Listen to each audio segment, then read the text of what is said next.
Alafia, and welcome to the Iyanifa blog. This blog was probably more about satisfying my curiosity than yours, but perhaps once you get into it, you'll see the value in helping you to perhaps look more deeply at our two presidential candidates. This is, by the way, in no means a recommendation for either political party or candidate.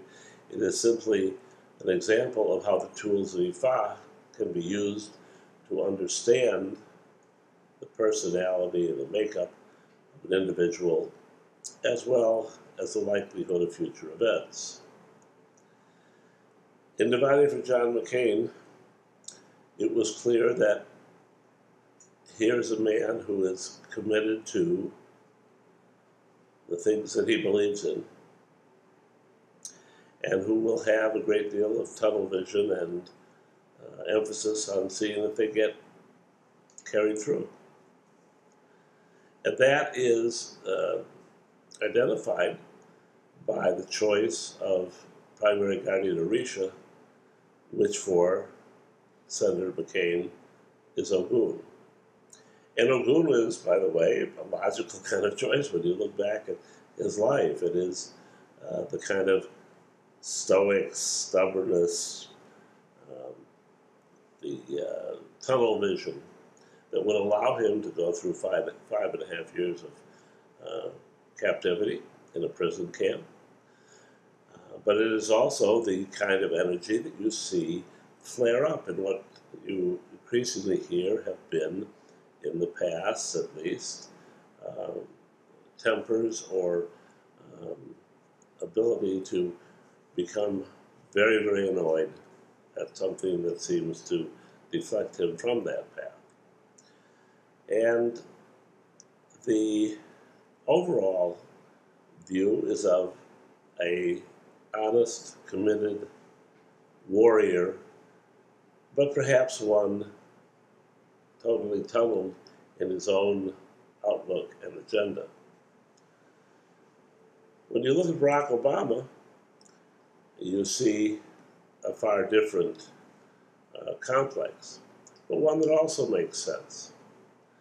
You see a complex where wisdom and knowledge become the key to his everyday practical actions and endeavors.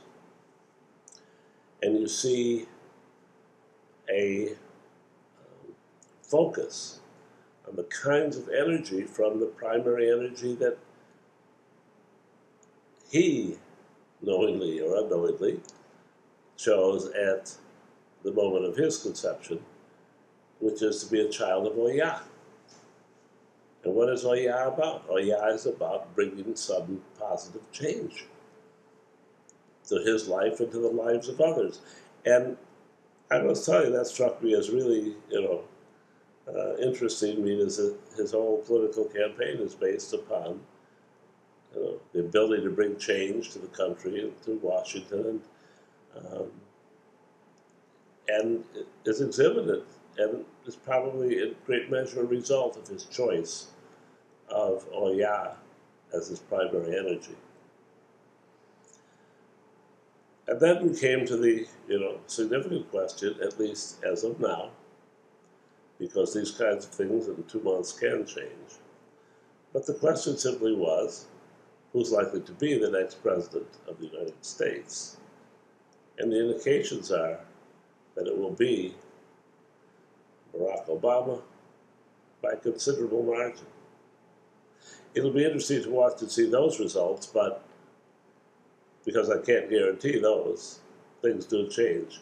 But I can guarantee the basic emotional and spiritual components of each of these men. Two quality men with two totally different approaches, two totally different ways of viewing and acting in this world. Until next time, love and blessings.